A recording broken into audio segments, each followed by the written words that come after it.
नमस्कार दोस्तों, हमारी आज की इस कहानी का नाम है अधिकार। रत्ना नाश्ता लग गया, हम सब इंतजार कर रहे हैं। रवि ने अपनी पत्नी से को कहा, क्या आज बहू की तबीयत ठीक नहीं है? उसके पिता बोले। रवि की माँ बोली, रवि तुम अपना और रत्ना का नाश्ता कमरे में ही ले जाओ, आराम से वही खा लेगी, मैं थोड़ी देर में आती हूँ। यह कहकर मालिनी बहू बेटे का नाश्ता लगाकर दे दिया। क्या बात है मालिनी, बहुत दिनों से देख रहा हूँ कि रत्ना कुछ बदल सी गई है, ना ठीक से बात करती है और ना ही तुम्हारे साथ रसोई में हाथ बटाती है। सतीश जी बोले, जमाना बहुत बदल गया है जी, अब लड़की को नहीं माँ बाप को भी ताल मोल बैठाना पड़ता है। आप चिंता मत कीजिए, जहाँ दो बर्तन होते हैं खटकते तो वही है, वो अपनी पति से कहते हैं। सतीश जी कुछ नहीं बोले। उन्हें मालूम था कि मालिनी बहुत ही समझदार है, कैसी भी स्थिति हो वो कोई न कोई तकरीब निकाल कर सब ठीक कर लेती है। रविवार का दिन था, काम वाले भी छुट्टी पर है। यह सोचकर मालिनी ने मन ही मन निर्णय किया कि रवि के सामने पेशकश रखेगी कि रत्ना और पोते आरव के साथ घूम फिर आए तथा लंच भी बाहर कर ले। 11 बजे तक सारा काम समाप्त कर मालिनी रवि के कमरे में गई। देखा कि रवि अपने फोन में लगा है और रत्ना बेड पे मुंह फुलाए बैठी है कि कैसी तबीयत है बेटा, कुछ खाया?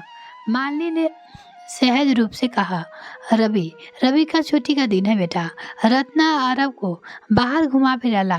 यह तो दिन है जब आरव के साथ तुम समय बिता सकते हो। एक बार फिर बच्चा बड़ी क्लास आ गया तो चाहकर भी नहीं जा पाते, पर माँ रत्ना की तबीयत ठीक नहीं है, रवि अपनी माँ से बोला। मालिनी ने वातावरण को हल्का बनाने के इरादे से कहा, भाई तेरी पत्नी है, अब मनाना तो तुम्हें आना चाहिए। देखती हूँ तुम्हारे पापा ने आरव का होमवर्क करवा दिया। वो बोली, होगा, उसे भी तैयार कर देती हूँ। थोड़ी देर में रवि, रत्ना और आरव चले गए।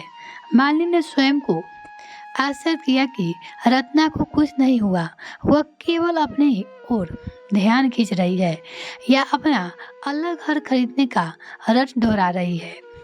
रत्ना हमेशा इस तरह का व्यवहार करती मानो रवि पर माता पिता का कोई अधिकार नहीं है। करीब 2 महीने बाद रत्ना के मम्मी पापा आरव के जन्मदिन पे उनके यहाँ आए। मालिनी और सतीश जी हर साल आरव के जन्मदिन पे सुबह शांति हवन अवश्य करवाते थे।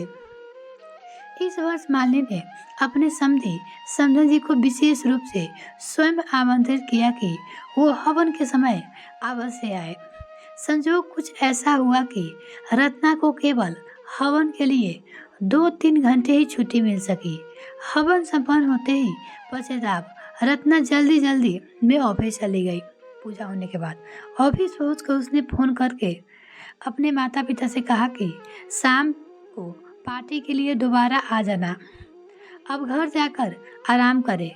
तब मालिनी ने कहा, यह बात सुनी तो वो बोली, यह भी तो आपका घर है, आप क्यों बार बार आना जाना करेगी?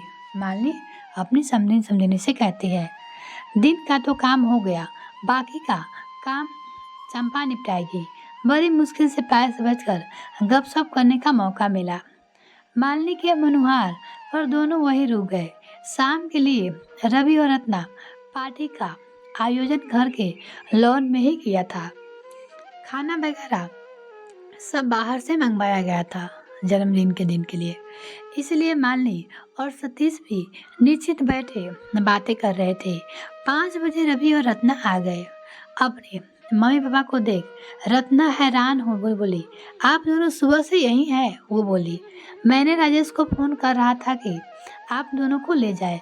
मालिनी ने साथ पूरा दिन रहा। रत्ना कि मम्मी पापा का संकोच समाप्त हो गया था कि बेटी की बात सुन वो बोले, तुमने क्या सोचा कि तुम्हारे एक फोन पे राजेश हमें लेने आ जाएगा? अब तो राजेश पे भी केवल सीमा का अधिकार है। वो बोली, माँ बाप भाई बहन सारे रिश्ते भी भूल चुका है, ऐसा अधिकार जमाती है कि वो माँ भी ना जमाए जिसने 9 महीने पेट में रखा है। रात रात भर जाकर खून पसीना एक करके अपने सीने से लगा रखा है। वो न जाने भावुकता से क्या क्या बता गई और अंत में उनकी आंखों से आंसू बहने लगे। रत्ना के मम्मी पापा से माली ने उन्हें चुप कराया। फिर बड़ी कुशलता से रत्ना की मम्मी का ध्यान किसी दूसरे विषय की ओर ले गई। बहुत अच्छी तरह से पार्टी समाप्त हो गई और सभी मेहमान आरब को आशीर्वाद देकर चले गए। अगले दिन उठी तो देखा कि रत्ना चाय की ट्रे हाथ में पकड़े उनका इंतजार कर रही थी। चलिए मम्मी, आज बाहर लॉन में चाय पीते हैं। रत्ना अपनी मम्मी से बोलती है, मुझे ऑफिस लेट जाना है। मालिनी महसूस कर रही थी कि हर वक्त तुम पे मेरा अधिकार कहने वाली और सोचने वाली रत्ना कह रही है, रवि तुम मेरे साथ साथ अलग रूप में परिवार के हर सदस्य का अधिकार है। मालिनी के मन ही मन अपने ईश्वर और समधिन का आभार प्रकट किया, अपने समधिनी का, कि उसी की वजह से रत्ना में सुधार आई है। ये कहानी आपको कैसे लगी कमेंट सेक्शन में लिखना ना भूले। हमारी नेक्स्ट कहानी के नाम है हलवा। तो चलिए इस कहानी को शुरू करते हैं। वीडियो को प्लीज लास्ट तक देखिएगा, ये भी बहुत ही अच्छी कहानी है। तो चलिए शुरू करते हैं। अम्मा जी, आज भैया आएंगे होली का सामान लेकर, नेहा अपनी सास से कह रही थी। चाय के साथ थोड़ा सूजी का हलवा बना लो क्या, वो अपनी सास से पूछी। कल पापा जी कह रहे थे बहुत दिनों से हलवा नहीं बनाया। भाई के लिए बनाना है या पापा जी का नाम लेकर? पता भी है देसी घी का क्या भाव चल रहा है? कभी अपने घर में भी बनाया है देसी घी का हलवा? फिर हम कोई बाजार से तो घी लेते नहीं, गांव से गाय का घी मंगवाते हैं। यूँ बर्बाद करने को ना चाय के साथ नमकीन बिस्कुट रख दियो, और ज़्यादा करेगी तो पेठे की मिठाई है फ्रिज में, वो रख दियो। पर पापा जी वो मिठाई तो। अम्मा जी, चलो ठीक है, जैसा आप कहेंगी। देख छोटी बहू, अपने पीहर वालों को देखकर इतना उछलने की कोई ज़रूरत नहीं है।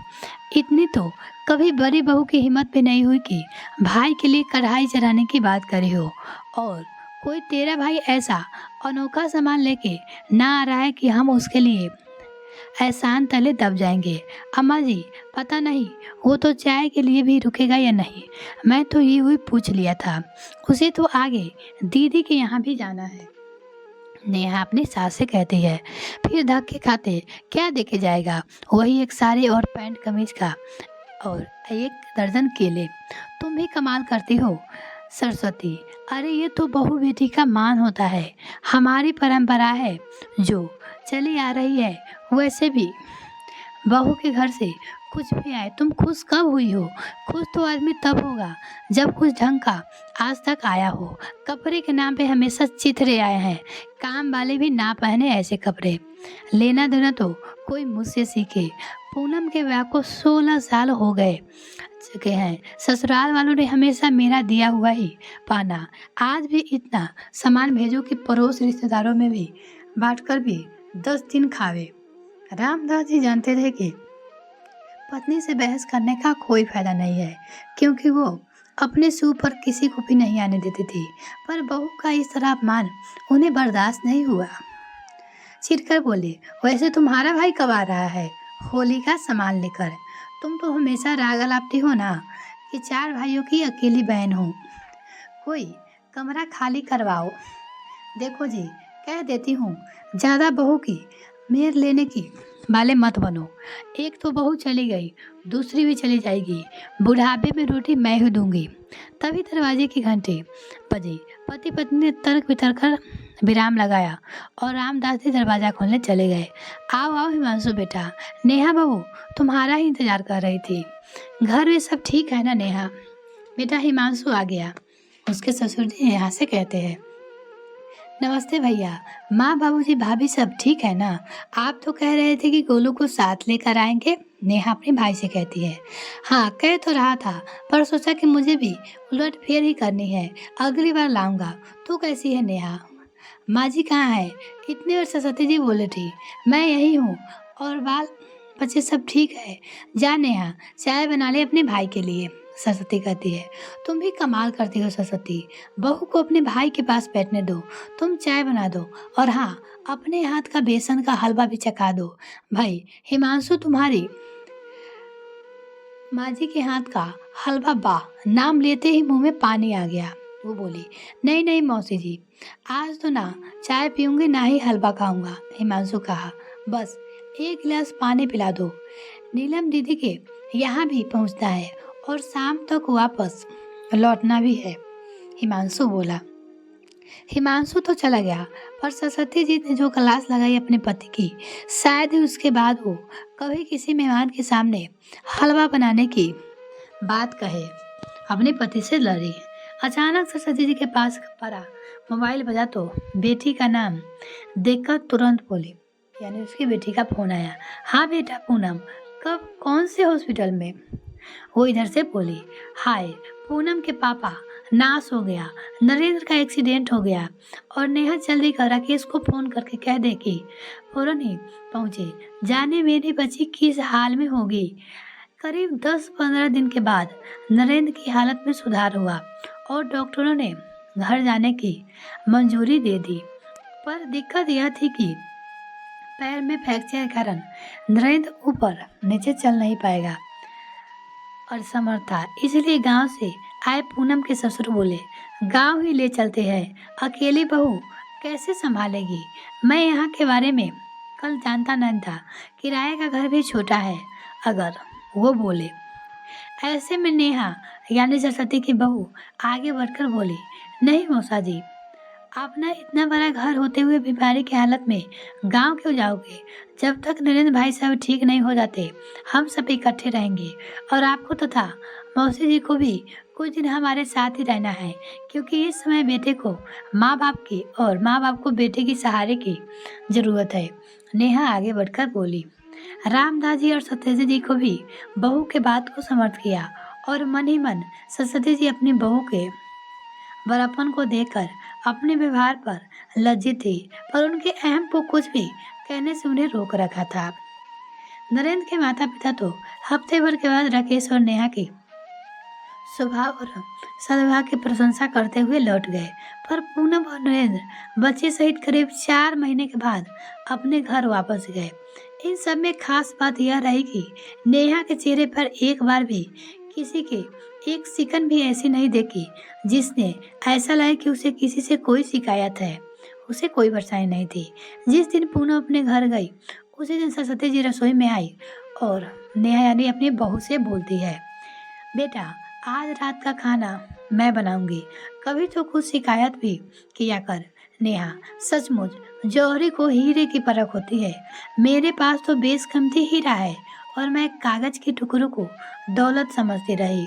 नेहा, मुझे, उसकी सास बोलती है, मुझे आपके हाथ से बना बेसन का हलवा खाना है। अम्मा जी यह कहते हुए नेहा के सास से गले लग गई। ये कहानी आपको कैसी लगी कमेंट सेक्शन में लिखना ना भूले, और इन दोनों कहानी में से कौन सी कहानी आपको सबसे पसंद आई वो भी मुझे कमेंट करके जरूर बताइएगा। बहुत बहुत धन्यवाद।